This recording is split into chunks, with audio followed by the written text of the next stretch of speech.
RCR, la red que comunica y une al Perú. Vamos a dar la bienvenida y el agradecimiento al señor Jorge Spelucin, secretario regional de Perú Libre. Muy buenas tardes, gracias por este contacto.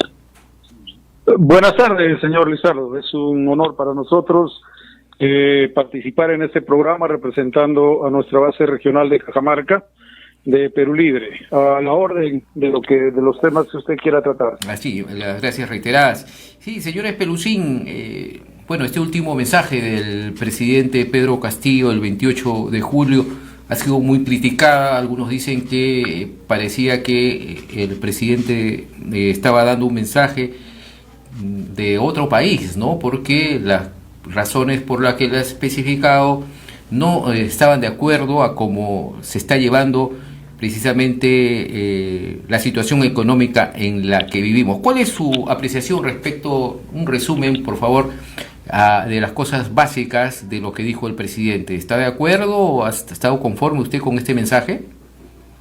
Bueno, yo creo que nos ha dejado una sensación de vacío respecto a los principales aspectos que deberíamos haber escuchado el día 28 de julio. Si bien es cierto, es correcto de que la población sepa en cifras, en números y en sectores cuánto y qué se está haciendo respecto al gasto público y respecto a la administración sectorial desde el gobierno.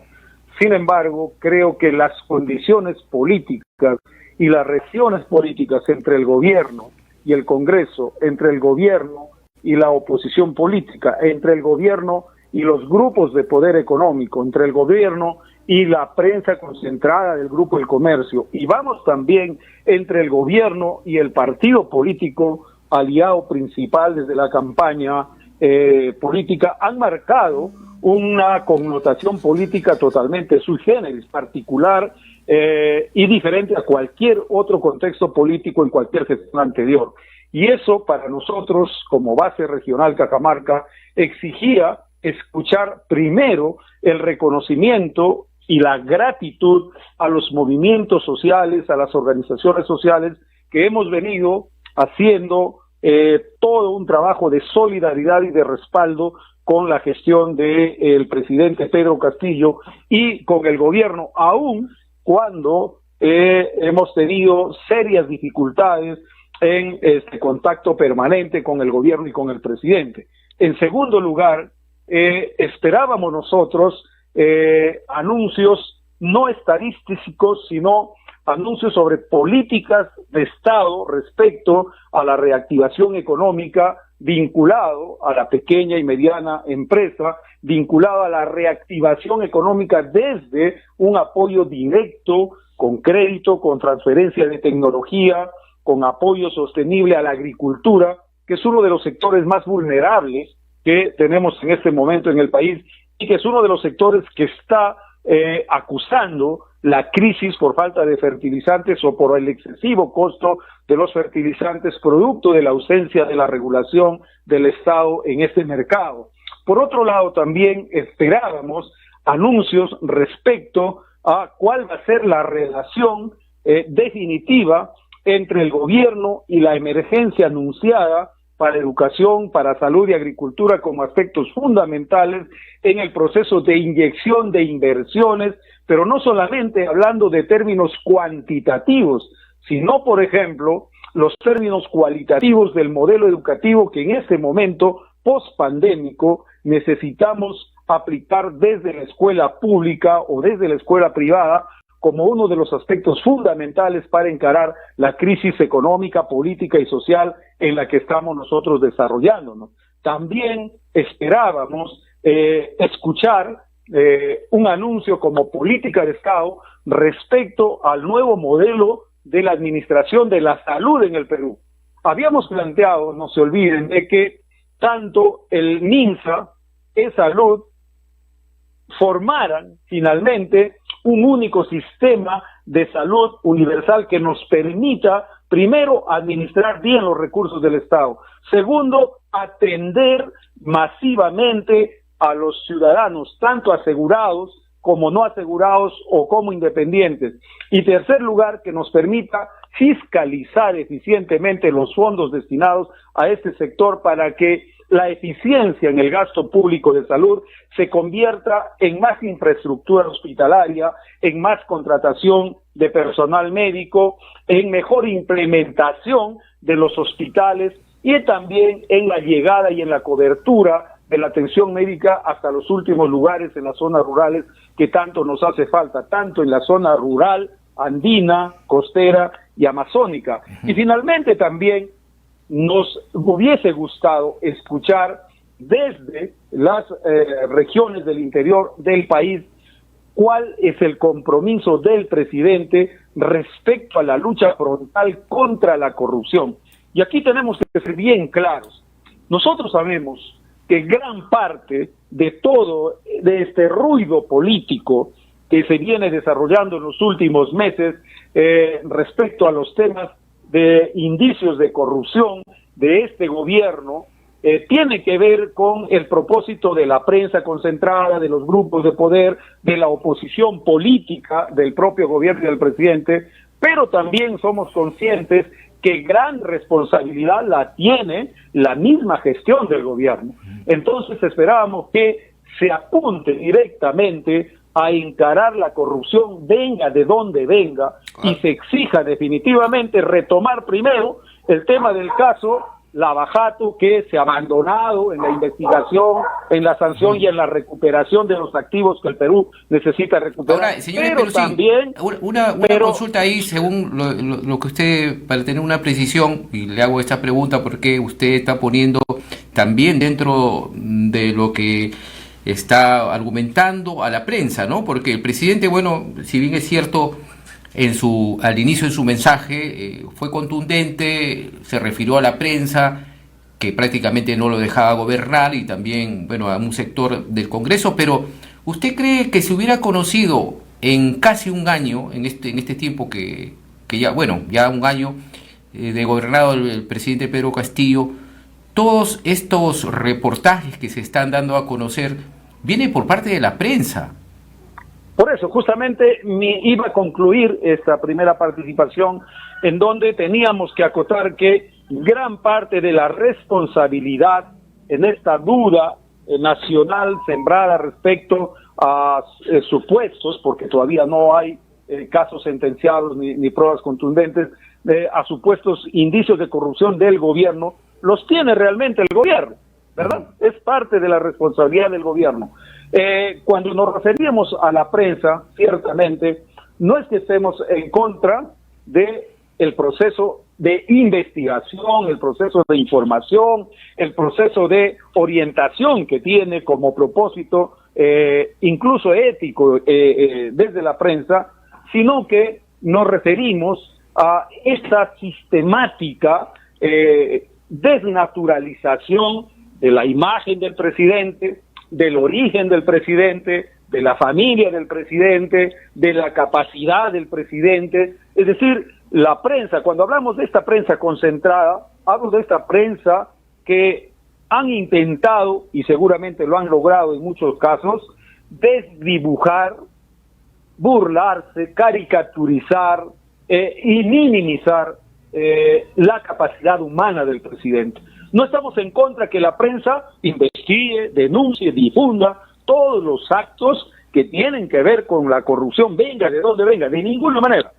Pero sí tenemos que cuestionar las formas como se traducen los mensajes desde la prensa a la población.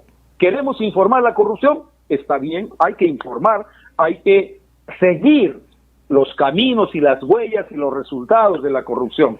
Hay que exigir en todo momento que la corrupción no solamente se denuncie, sino que se resarzan los daños que la corrupción ha dejado no solamente en este gobierno, durante los últimos gobiernos de los 50 años atrás. Entonces, yo creo que hay una gran diferencia ahí. Si queremos y tenemos una prensa objetiva, hay que hacer prensa decente, honesta, objetiva y veraz, pero sin faltar el respeto a las personas.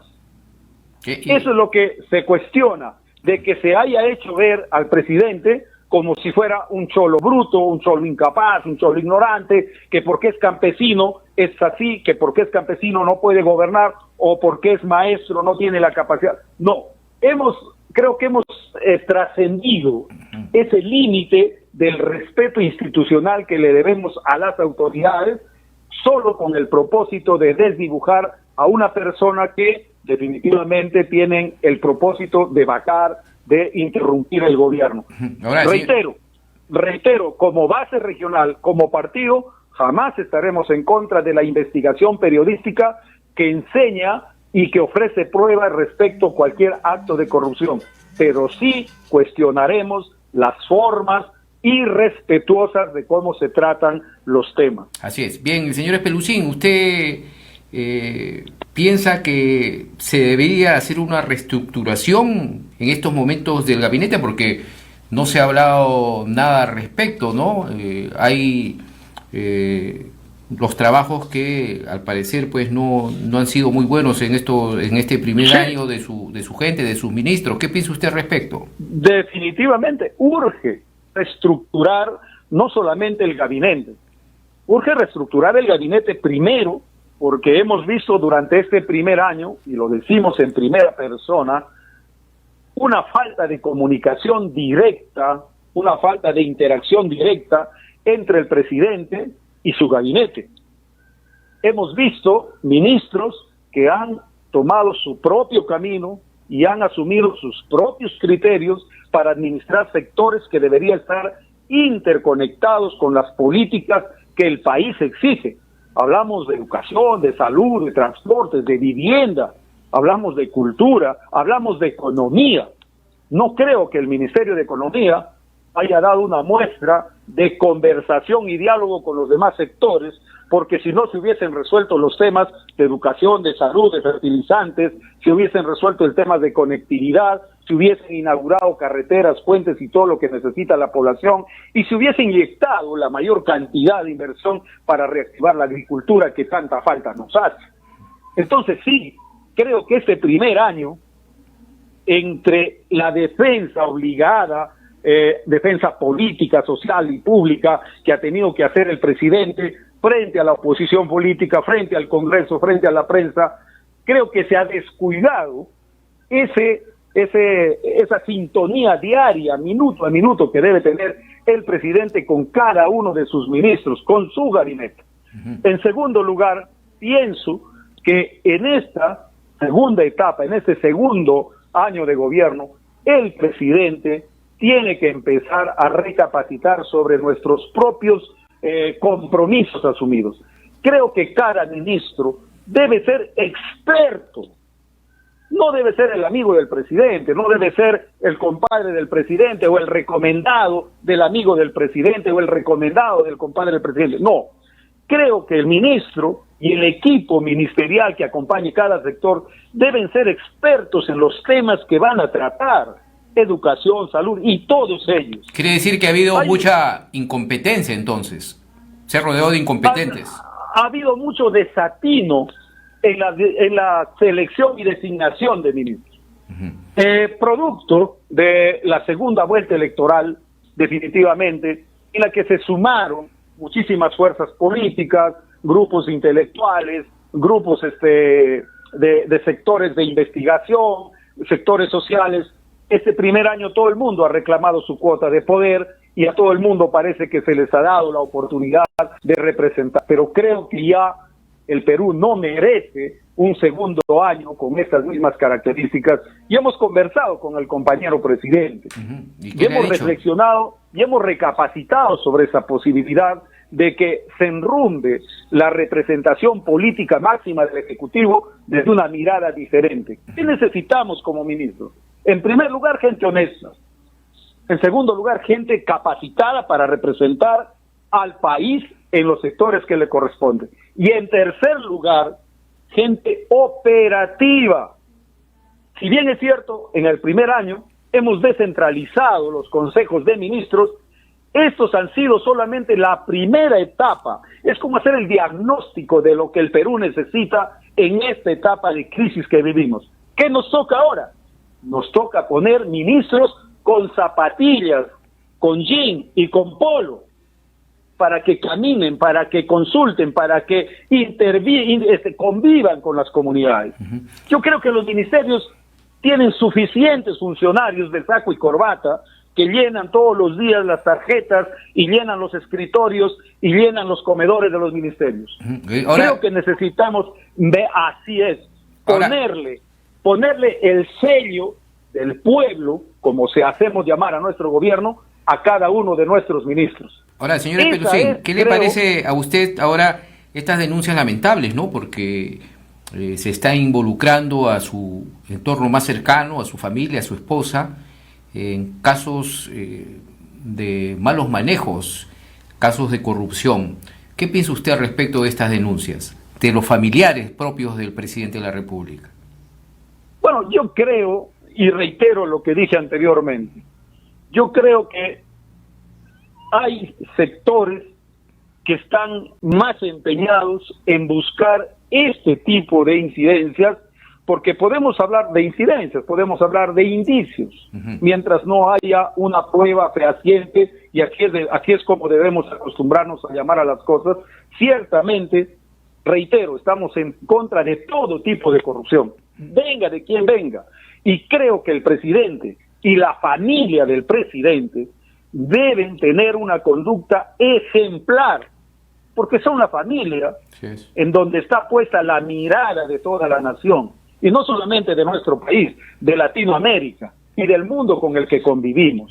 Y si en el entorno familiar, como en el caso de los sobrinos que han sido implicados desde los primeros meses, hay indicios de esto, creo que el presidente bien haría en ponerlos a disposición o a exigir que se pongan a disposición de la justicia y que se sometan a las investigaciones que correspondan. Si es que alguien tiene limpia las manos y la conciencia, pues definitivamente no va a dudar en presentarse frente a cualquier escenario de la Administración de Justicia. En el caso de la familia, de la esposa, de los cuñados, creo que tendríamos que investigar, como repito hace rato, sin odio, sin revancha política, con objetividad. Y creo que esa objetividad la debemos compartir la población, la prensa y los administradores de justicia. Porque nos está haciendo mucho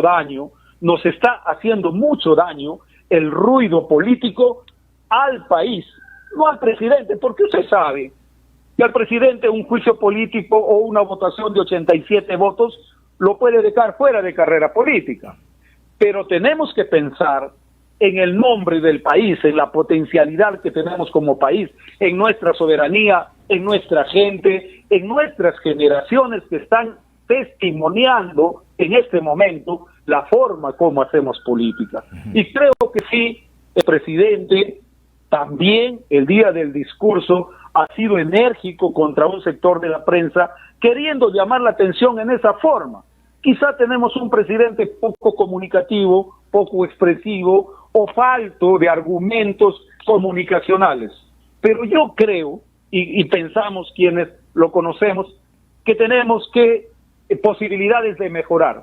Si la decisión del presidente ahora, mañana o la próxima semana es cambiar el gabinete, renovar el gabinete, oxigenar la representación política nacional, bienvenida sea, porque eso nos permitirá, primero, dar a conocer al país que hemos hecho una autocrítica de nuestra gestión, y en segundo lugar, nos permitirá renovar los compromisos políticos, sociales, estratégicos con los diferentes sectores de la población, con las rondas campesinas, con los maestros, con los pescadores, con los transportistas, con los pequeños empresarios, con las amas de casa, con los jóvenes que hasta ahora no han tenido ningún rol en este gobierno y que le reclamamos permanentemente al compañero Pedro Castillo. El proceso de inclusión de la juventud tiene que ser una de las políticas fundamentales para garantizar el comienzo del desarrollo y la continuidad del desarrollo más allá de la gestión de este gobierno. Hay mucho que hacer, como usted lo dice, señor Pelusín. Muchísimas cosas. Y eso tendríamos que hablarlo pues más de una hora en varios programas de esto. Ahora, finalmente, señor Pelusín, una pregunta muy importante porque ya estamos a puertas de las elecciones del mes de octubre. ¿Por qué desistió usted su postulación a la gobernación de Cajamarca como candidato de Perú Libre? Bueno, no desistimos nosotros de nuestra candidatura. Nosotros hemos hecho un trabajo desde hace casi 7 años con el partido. Somos dirigentes de Perú Libre desde hace 7 años más o menos, pero somos militantes del movimiento social y de la izquierda y de las organizaciones sociales casi toda nuestra vida. Recuerde que hemos nacido en el campo, vivimos en el campo y convivimos con las necesidades de nuestras comunidades. Lo que pasa es que el comportamiento centralista todavía que subsiste en los partidos, incluso de izquierda, que pregonamos la descentralización como una de las políticas fundamentales para el desarrollo nacional, al interior de nuestros partidos todavía se practica cierto individualismo y culto al personalismo, y eso exigía de que todas las regiones del Perú, es decir, todos los más de 1.850 distritos que íbamos a participar con nuestros candidatos, trasladáramos toda nuestra documentación a la base central de Lima. Y en el caso de Cajamarca, 127 distritos, 13 provincias y una lista regional fueron trasladados a Lima para el procesamiento administrativo frente al Jurado Nacional de Elecciones. Ese problema de centralizar los procesos administrativos impidió de que nuestras listas fueran inscritas a tiempo. ¿Por qué? Porque el partido no tenía logística, no tenía el número de personal adecuado y no tenía el tiempo suficiente para ingresar uno por uno las características de los 127 candidatos distritales y sus regidores, de los 13 candidatos provinciales y sus regidores, y de los 19 consejeros provinciales, regionales de cada provincia de Cajamarca, y de la lista a la gobernación y vicegobernación. En ese sentido, terminamos de 141 listas que deberíamos haber sido inscritos desde Lima, ¿sí? Y aquí hay que responsabilizar al partido directamente, porque no podemos nosotros cargar con esa responsabilidad. De las 141 listas que debimos ser inscritas, solamente inscribimos 30 listas. En ese sentido, analizando correctamente y honestamente, nos quedamos sin la capacidad de respuesta política electoral para encarar un proceso electoral regional en una región que tiene más de 1,5 millones de habitantes y tiene una extensión territorial enorme y en la que la logística y los recursos son escasos para nosotros. Bien, entonces... La mayor riqueza electoral, la mayor potencialidad logística para nosotros estaba en garantizar el 100% de nuestros candidatos en todos los distritos y provincias. Nos quedamos sin ese potencial y honestamente pues quedamos fuera de la carrera electoral. Sin embargo, estamos concentrados políticamente en apoyar a nuestras 30 listas, 29 listas distritales y una lista provincial que es la provincia de San Pablo, la única que lograron inscribir desde Lima. Y aquí quiero yo aprovechar y abusando de la confianza de ustedes, saludar, agradecer y reiterar nuestro saludo a la lealtad de toda nuestra militancia en Cajamarca y de estos 30 candidatos que siguen apostando por un programa político sin lugar a dudas vinculado a los intereses de nuestros pueblos. Bien, señor Jorge Spelucín, muchas gracias por este contacto aquí con Enlace Regional. Nosotros llegamos prácticamente a todo Cajamarca y ha sido escuchado todo este análisis y también ser honesto en reconocer pues esta falta de organización que ha tenido el partido para la inscripción en estas elecciones del mes de octubre. Muchas gracias. Y en Lima, reiteramos, la falta de organización en Lima, así porque es. Cajamarca está bien organizado. Exacto. Muchísimas gracias. Un abrazo, muchas gracias. Un abrazo también a ustedes. Hemos estado con Jorge Spelucín, secretario regional de Perú Libre. RCR, la red que comunica y une al Perú.